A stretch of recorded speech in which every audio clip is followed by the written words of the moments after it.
Grief is a natural human response to suffering and loss, but it can be transformative in the lives of those who process and experience it.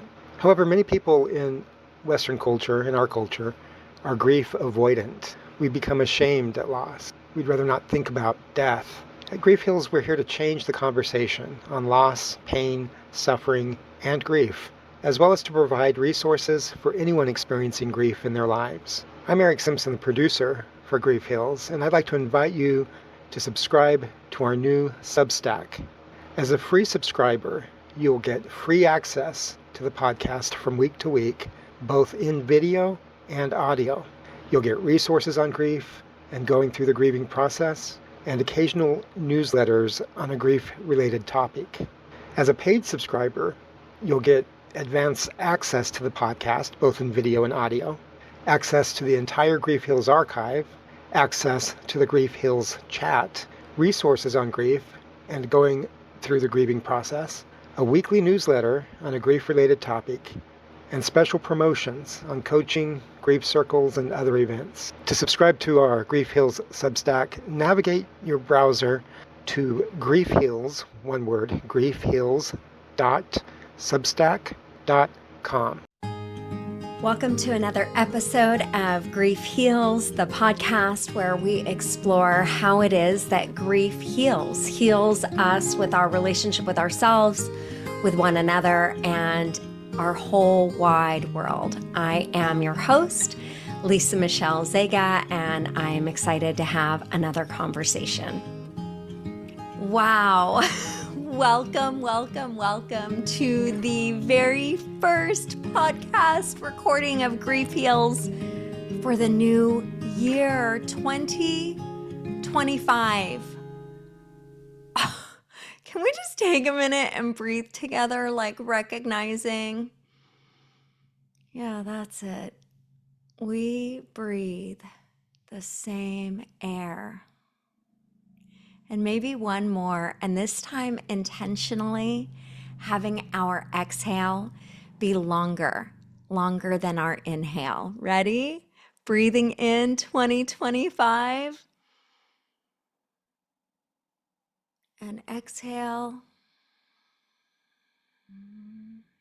Yeah.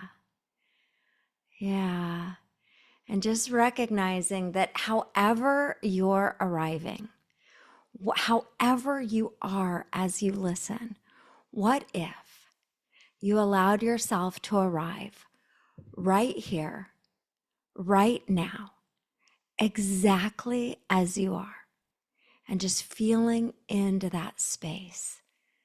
Yeah. Like, what if, however this feels, however this is, it is exactly as it is. It feels exactly how this feels. The sensations are exactly these sensations. Yeah. And what if that was just okay?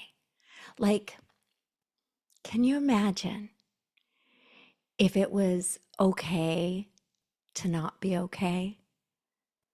And can you imagine that it might be okay to be okay? And what if these lived on not like a continuum, like a line where not okay is on one side and the goal is to move along that line like a railroad track, right? Trying to reach a different destination. What if, and maybe this would work with a railroad track. What if the railroad track were on a circle? What if the grid were a circle, right? So like at what point do we leave the destination, what am I trying to say? The location of not okay.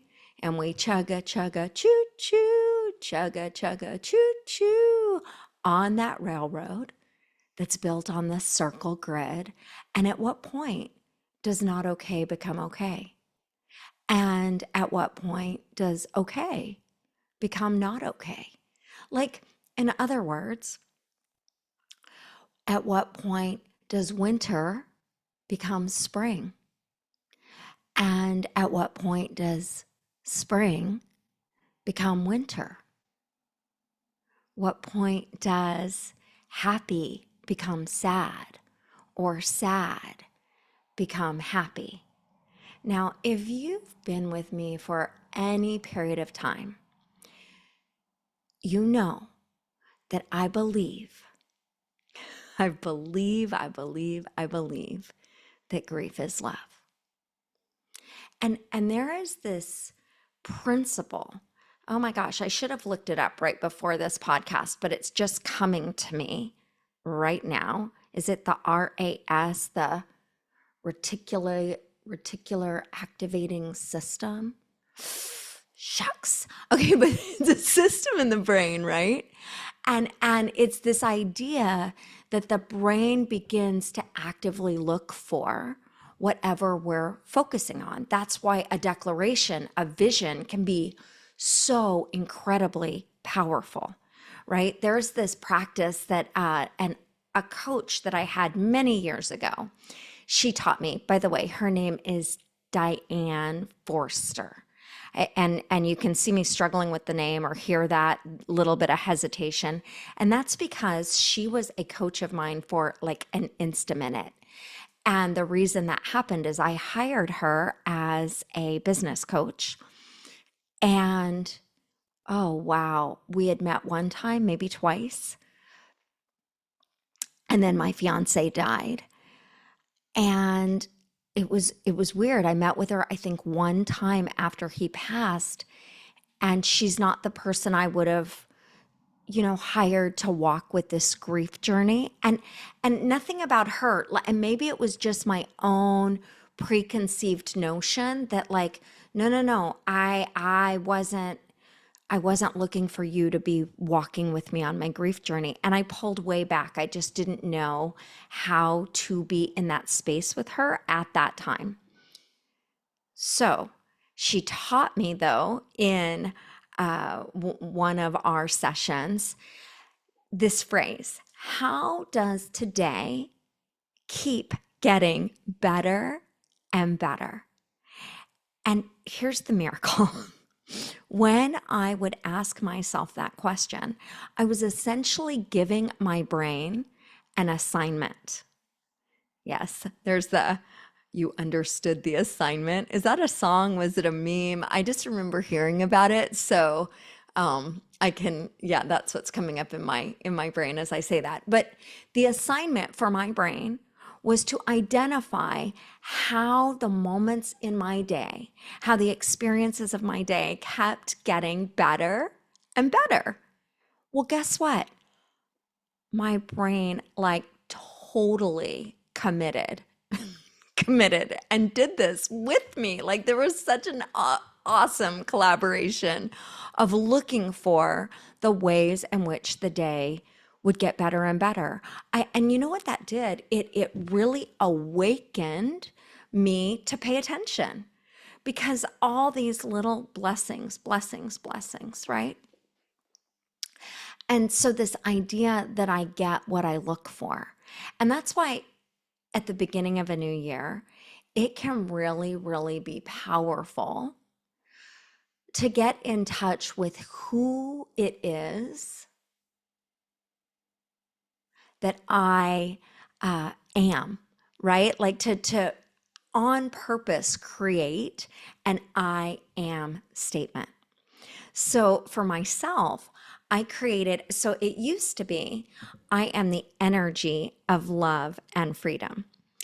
And in working, I'm sure many of you know, but I work with individuals that are experiencing high levels of instability, much from societal and social injustices that have been with us for generations. So many people from the Black and Brown communities that have experienced historical injustice. So I was with a group and I shared with them, I am the energy of love and freedom, because we do this declaration, this I am declaration in our groups. And I realized that I chose that I am the energy of because it felt too audacious to say out loud to myself or to others, I am love and freedom. And yet, I am love and freedom feels so much more alive in my spirit. It fills me like the sun, and the rays of the sun just radiate out throughout my whole body. I am love and freedom. And then to get clear about, well, okay, if I am, and you get to choose your own I am fill in the blank. Well, what do I create? And for me, it was like I create connection where people feel seen, heard, and loved. Now, actually, even as I'm saying this, I'm like, oh, it seems like there might be a way for me to amplify, to turn up the volume on what it is that I am committed to in our world, because the conviction that we are one, like when I think of we are one, I am you, you are me, we are one another, and yet we have an individualized experience as well. So it seems to me that I might want to shift this I create statement into something more around oneness, the experience of cherished belonging, that we really do belong to one another. I belong to you and you belong to me. And Mother Teresa said, I actually learned this from Father Greg Boyle, who heads up or started even Homeboy Industries in Los Angeles, California. But he was sharing this, that he shared her quote in a talk. And I believe it was a news reporter looked it up and saw that Mother Teresa had said the reason, or to the extent maybe, that we do not have peace is to the extent that we have forgotten that we belong. We belong to each other. And I create, ooh, I create experiences that cause us to recognize we belong to one another. I think I'm going to refine this and like really amplify it, simplify it, but make it my own. But I am love and freedom, and I create belonging. Oh, and you know what's weird about that? I don't create it. It already is. Maybe I reveal our oneness and cherished belonging. Okay, but even me going through this process, do you recognize that it is giving you an opportunity to enter this conversation within yourself and go through this process? Now, if you want to really up the game, what you get to do is give your brain a visual, right? Because our brain like prefers visuals. It like I'm seeing it's like sinks its teeth into visuals to chew up yummy goodness. That's the image I get in my mind. And so if you give yourself a visual, a metaphor of who you are. Long ago, I gave myself that I was a tree. I want to say it was a redwood, because I remember I was in the redwoods and the trees were just tall and thin, and more of late, over the last several years, I'm not sure how many, it's been an oak tree. I am an oak. In fact, I keep acorns in my purse. I keep acorns. I'm looking down right now. There are 3 acorns on my desk, one of which has, and I'm going to actually show it to you in case you watch this in video. Do you see that? Is that not the most incredible thing? The acorn, for those of you who cannot see that I'm holding up, has a heart in the middle of it. Yeah, this acorn was found in Texas, and I don't know the type of oak tree that produces acorns that have a heart dead center, but Oh my gosh. I just love that. And my girlfriend sent that to me, and she actually mailed it to me. And she said she's got them all over her area, and she's in Texas. So, anyway, I am an oak. And that image has helped me so much to navigate different storms in life, to feel into the center of the tree that is me, to feel down into the roots, and to know that I am gripping the earth and the earth is gripping me, that I am supported by an entire underground network, to feel into my branches. Like the other day, I was the word that came to my head was assaulted. It was verbally assaulted, right? By someone trying to navigate their big emotions. And I sensed a really small part of me that felt so afraid. And right there, while it was happening, I felt into my oak center, and I reminded myself that I am an oak and I have what it takes to navigate this situation. And I was able to stay calm. There were ways that I would have preferred to even respond, but I was calm. I was more very still and quiet. Then I went and I cried. Oh, I cried. I cried with and for the young part of me that really was activated in so much fear. And I let her be here and just held her. And then I felt into my oak, the mighty oak that is me. And as I sat in that trance, allowing myself to be in the experience of being an oak tree, do you know what happened? I saw birds come and take shelter.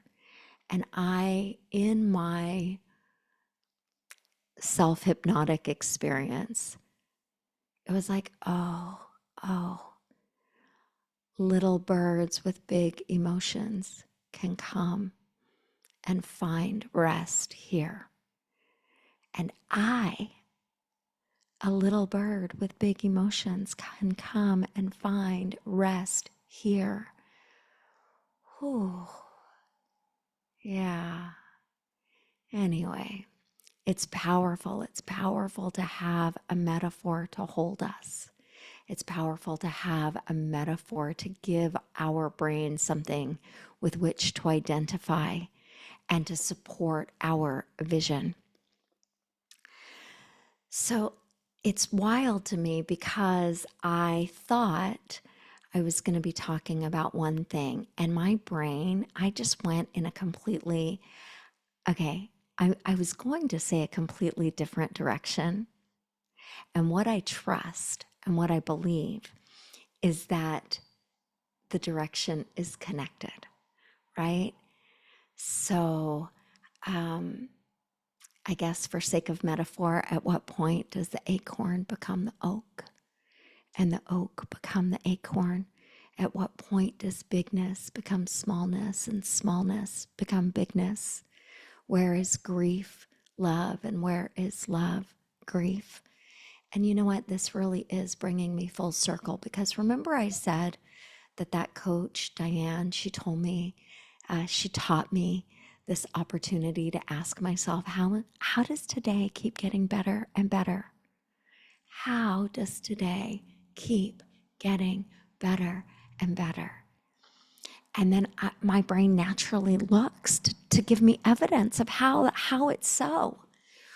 Well, when I declare grief is love, you know what happens?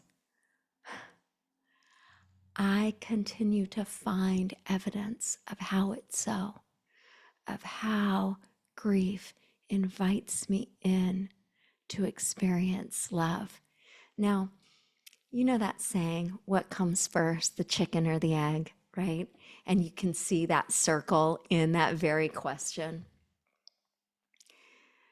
It really was, at least in my experience, that my grief arrested me. And the specific grief at the specific time was not death. It was the loss of my own children. They did not die. They simply removed themselves. There's different ways to say that. They were removed from my life. And when that happened, it was untenable to me. And my precious heart broke open and stayed open. See, I'd experienced, like you, so many losses that my heart did not stay open to. I did not tend to. I moved on. I ignored. I did whatever I needed to do to survive. I mean, it was fine.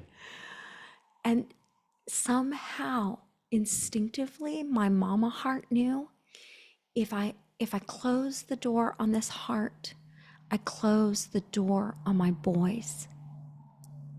And that I could not. So my heart stayed open. But you know what happened? My heart, the door to my heart open, left all these other losses that needed to be heard, that needed to be witnessed, that needed to be seen. They remained open to me, with the invitation that I would sit with them, that I would be with them. And that's how I first came to believe. That journey, that continued journey, is how I first came to believe that grief is love, that grief was always ever an invitation for me to receive love, for me to give love, for me to acknowledge love, for me to grow in love, right? And in that process of becoming undone, I also became done, undone and done, happy and sad, joyous and grieving, like all of it on this glorious circle, just like the tree. For those of you who don't see it, there's a tree that is behind me that actually looks like it's growing out of my head. And in this tree, you can see leaves of spring, leaves of summer, leaves of fall, and fallen leaves, leaving bare tree limbs of winter. And you see the ground beneath where all this life grows in deep darkness. And then spring, summer, fall, winter, right? Oh, yeah. Yeah. Nature is such a glorious teacher, letting us know that it is okay. It is okay to be barren. It is okay to be full. It is okay to be hot and cold and warm and everything in between. And so much life is birthed underground in the very, very deep darkness. So today, in January 2025, in this new year, what does this mean for you? And what are you going to invite your brain to look for on your behalf? And would you be willing to create your own I am? And would you be willing to become intentional about what you will create in this new year? And would you be willing to give yourself a metaphor, a visual to hold you in this 2025? If so, oh my goodness, I would love to hear about it. I just invite you to share, to share, to share. And until next time, thank you for being here. Thank you for, in some kind of way, doing life with me in some mysterious way. The way that you do life, that you're doing it on behalf of the rest of us. The way I do life, I get to do it on behalf of the rest of us. If we really are all one, each of us provides this unique, beautiful experience of how we journey through life together. Oh. These are things I believe that make, in some ways, no sense to me, that are just unfolding. So thank you. Thank you for entering mystery with me. Thank you for entering love. Thank you for entering pain. Thank you. Thank you. Would you thank you? Would you just say a quiet thank you to yourself for being who you are, where you are, and how you are? Yeah, just like that. Yeah. And if you'd like, and if you're ready, and if you're in a place that you can do this safely, open wide your arms. Gather in all the peoples, all the sentient beings, and give deep, holy, wholeness hugs. Yes, yes. And welcome, welcome, 2025. Welcome to Grief Heals if you are new here. And I am sending you so much love, so much joy, and so much gratitude. Mwah! Bye.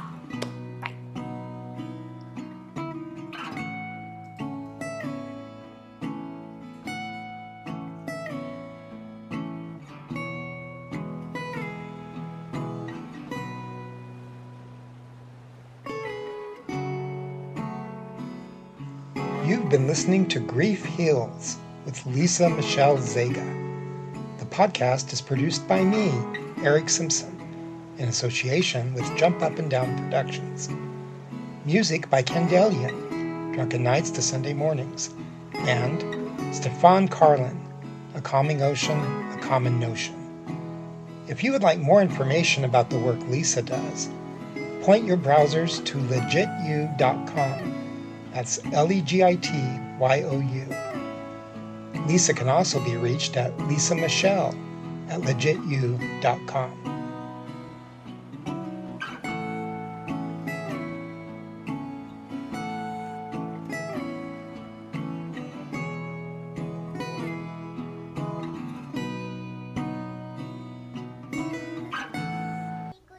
This has been a Jump Up and Down production.